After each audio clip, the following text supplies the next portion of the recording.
Bismillahirrahmanirrahim. Assalamualaikum warahmatullahi wabarakatuh. Teman-teman, kita kembali lagi di channel ini. Oke, jadi ini lanjutan dari pembahasan saya di video sebelumnya untuk gaji P3K ya. Jadi kali ini kita bahas untuk yang PNS. Sebelumnya saya mengucapkan dulu selamat menunaikan ibadah puasa.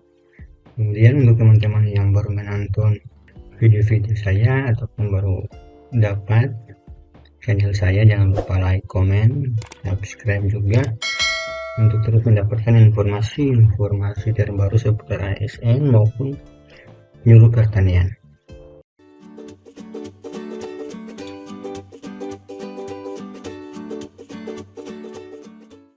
Nah, jadi di pembahasan kali ini itu untuk rincian gaji PNS ya, maupun yang CPNS yang baru lulus di tahun 2025 ini, tapi ini lebih khusus lagi untuk jabatan fungsional penyuluh pertanian.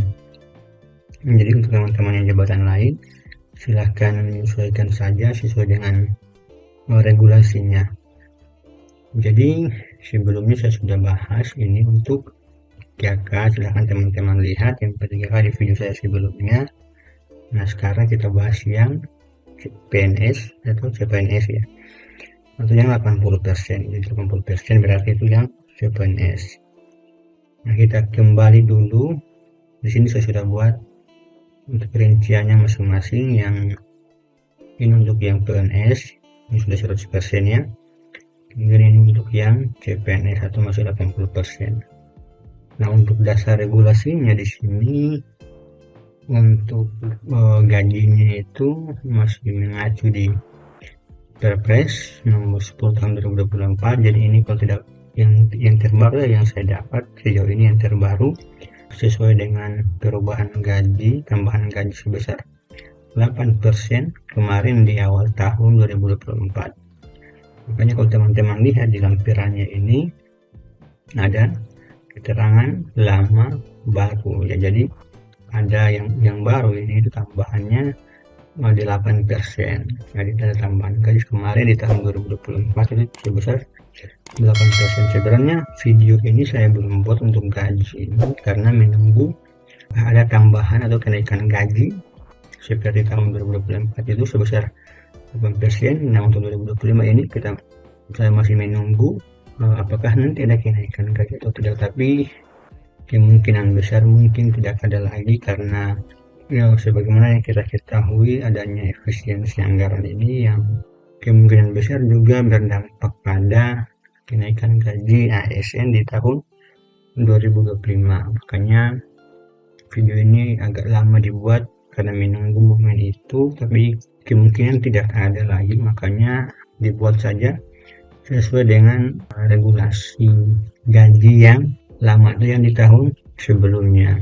Nah untuk gaji, kemudian jadi nanti ada tunjangan fungsional juga seperti yang di P3K saya sudah bahas. Untuk tunjangan fungsional itu sama, kalau gaji ini untuk gaji yang PNS, kemudian ini untuk tunjangan fungsional itu baik PNS maupun P3K itu sama, beda dengan gaji ya. Kalau gaji kan yang P3K dengan PNS itu beda karena ada pemotongan. Misalnya untuk P3K itu tidak ada pemotongan untuk tabungan pensiun ya, makanya gaji P3K itu lebih besar gaji pokoknya daripada gaji yang PNS. Dan tidak ada untuk yang baru itu yang 80% dia langsung, kalau tidak salah ya, karena saya lihat juga teman-teman saya yang P3K itu dia langsung 100% gajinya.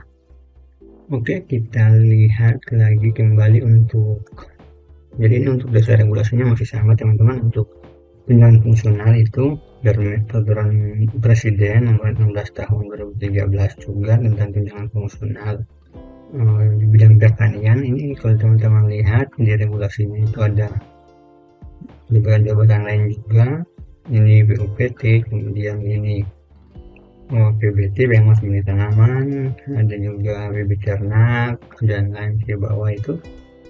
Silahkan teman-teman cari regulasinya dan dilihat yang sesuai dengan jabatan teman-teman. Kita kembali di penyuluh pertanian. Oke, ini dia Untuk regulasinya yang saya pakai dua ini. Nah, di tabel yang sudah saya buat di sini kita bahas dulu untuk yang CPNS ya. Di sini saya bahas aja untuk dua jabatan, yaitu jabatan pemula untuk kategori keterampilan dan jabatan ahli pertama itu untuk kategori keahlian.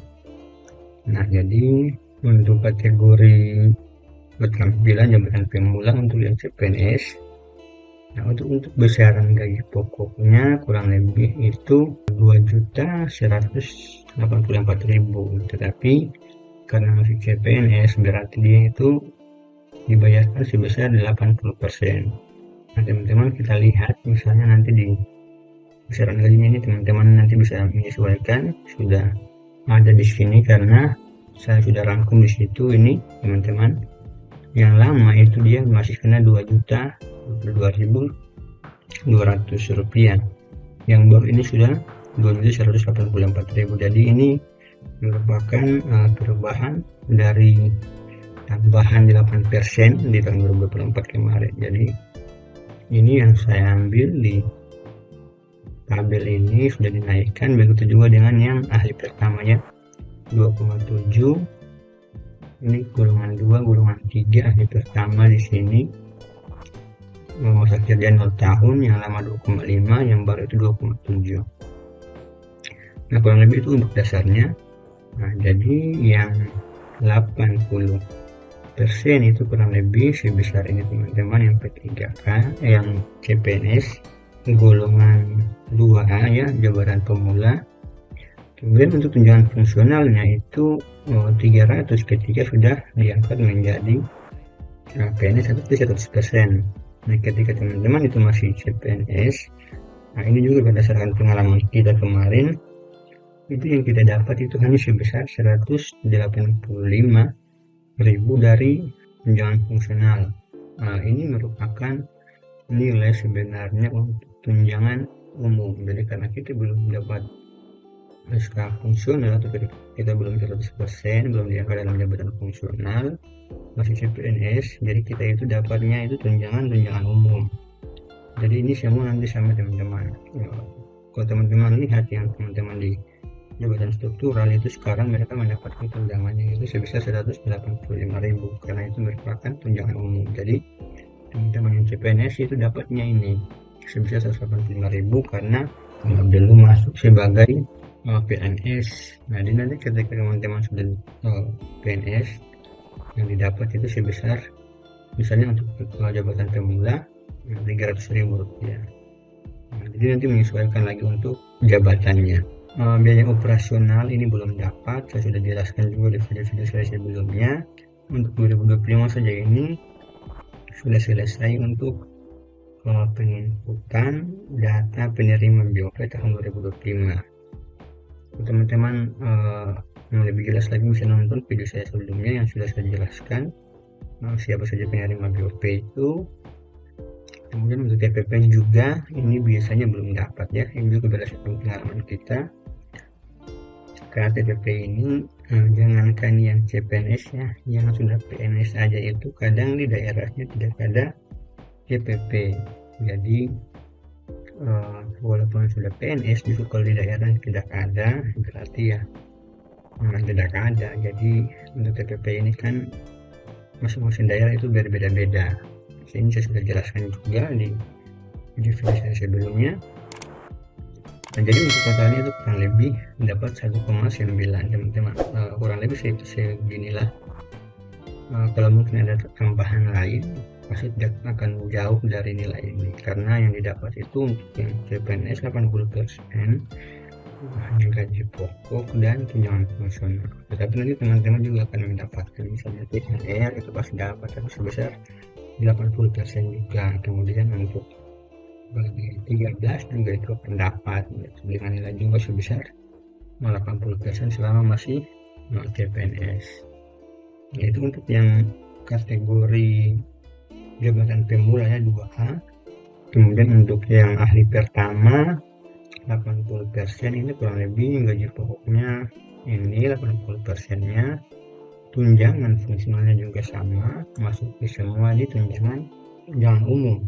Untuk yang BOP juga itu sama seperti yang sudah saya sebutkan di atas, dan TPP juga seperti itu bagi daerahnya yang ada TPP, kemungkinan juga yang CPNS itu belum dapat. Nanti ketika diangkat menjadi PNS baru bisa dapat TPP. Ini juga merupakan pengalaman kami kemarin. Jadi sama juga seperti pemula, yang dapat itu cuma gaji pokok dan tunjangan umum atau tunjangan fungsional. Di sini saya sebutkan tunjangan fungsional karena ini nanti untuk yang sudah diangkat menjadi PNS, tetapi yang nilainya 185 ini merupakan nilai untuk tunjangan umum. Ya, kurang lebih itu nilainya sebesar 2,4 ya. Pokoknya kisarannya seperti inilah yang akan teman-teman dapat bagian teman-teman masih CPNS. Nah, sekarang kita lanjut untuk yang misalnya sudah diangkat nanti menjadi PNS. Nah, gaji pokoknya itu kurang lebih 2,1 pemula, 2,7 untuk golongan 3A ahli pertama S1. Tunjangan fungsional juga sama, ini saya sudah sebutkan regulasinya. Dasarnya itu kelas pemula itu dia dapatnya 300.000, ahli pertama 540. Ini sudah sesuai aturan, jadi ini sudah pasti dapat. Ada kasus teman-teman yang P3K itu tidak dapat tunjangan fungsional karena alasan-alasan tertentu dari daerahnya, karena kadang juga masing-masing daerah itu menerjemahkan regulasi itu berbeda-beda. Agak ribet sebenarnya itu untuk yang P3K, tapi untuk yang PNS mudah-mudahan tidak ada kasus seperti itu. Jadi semua melekat, karena tunjangan fungsional nanti akan melekat di gaji bersamaan masuknya itu. Kemudian BOP di sini saya ambil untuk wilayah timur. Saya sudah bahas juga di video-video sebelumnya kenapa 500.000, dan BOP nanti teman-teman dapat ketika teman-teman sudah melakukan registrasi atau namanya sudah tercover di database untuk penerima BOP di e-Puslu dan sudah membuat laporan, berarti teman-teman sudah bisa mendapatkan itu. Karena BOP juga ini ada syarat-syarat tertentu yang sudah saya sebutkan juga di video-video saya sebelumnya dan penerima BOP. Jadi kalau teman-teman belum tahu silahkan dicek lagi video-video saya sebelumnya. Kemudian untuk TPP di sini saya sebutkan juga menyesuaikan karena masing-masing daerah itu ya alhamdulillah bagi yang dapat walaupun sedikit, tetapi ada juga yang tidak ada sama sekali. Makanya nilainya di sini saya kasih standar saja 500 untuk yang pemula, kemudian 1 juta untuk yang ahli pertama. Nah, bisa juga sebenarnya lebih dari 1 juta ini, misalnya untuk daerah-daerah tertentu ya yang TPP-nya itu sangat besar. Di Jawa Barat misalnya, kalau tidak salah juga di Gorontalo, ada juga di daerah dimana di Kalimantan, itu tuh TPP-nya sangat besar, bisa 3 juta ke atas kalau tidak salah.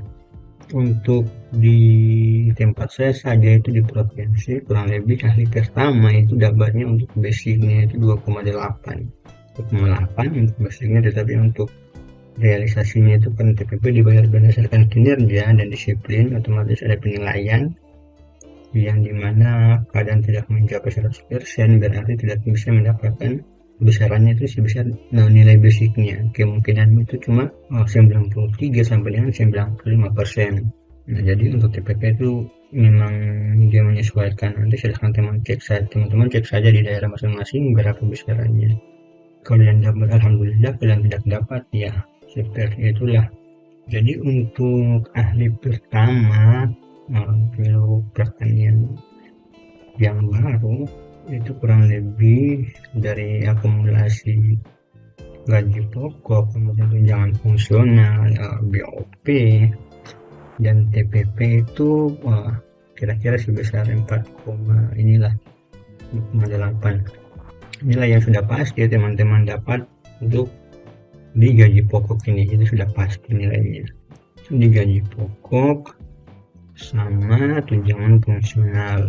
Nah, untuk wilayah biaya operasional ini teman-teman menyesuaikan saja berdasarkan wilayah, karena perbedaannya itu cuma berdasarkan wilayah, bukan kelas jabatannya karena wilayah. Ini yang dibagi jadi wilayah timur, wilayah barat, dan wilayah tengah. Nah, itu nilainya itu berbeda-beda untuk biooperasional ini. Tapi untuk TPP ini berbeda untuk masing-masing daerah itu karena dia berdasarkan pendapatan asli daerah atau PAD. Makanya ada yang mungkin PAD-nya sangat kecil, jadi tidak ada pengalokasian untuk pembayaran tunjangan penghasilan pegawai atau TPP ini. Mungkin itu sedikit informasi teman-teman yang bisa disampaikan. Bagi jabatan-jabatan yang lain di luar jabatan ini mungkin silahkan disesuaikan saja. Kalau mau menghitung rincian pendapatannya nanti kurang lebih besarannya seperti apa, yang untuk jabatan penyuluh pertanian itu kurang lebih nilainya seperti ini, yang pasti tidak melenceng lah. Kalau teman-teman hitung dari nilai yang ada itu ya mungkin jauh dari nilai total yang sudah saya jelaskan di sini. Nah, mungkin itu saja teman-teman yang bisa saya sampaikan. Selamat buat yang sudah lulus CPNS maupun P3K di tahun ini. Semoga sukses selalu. Silahkan membagikan pengalaman tehnya kepada yang lain agar mereka juga bisa mengikuti jejak baik yang teman-teman dapat, yang teman-teman capai sampai hari ini. Oke, kurang lebihnya mohon maaf. Wassalamualaikum warahmatullahi wabarakatuh.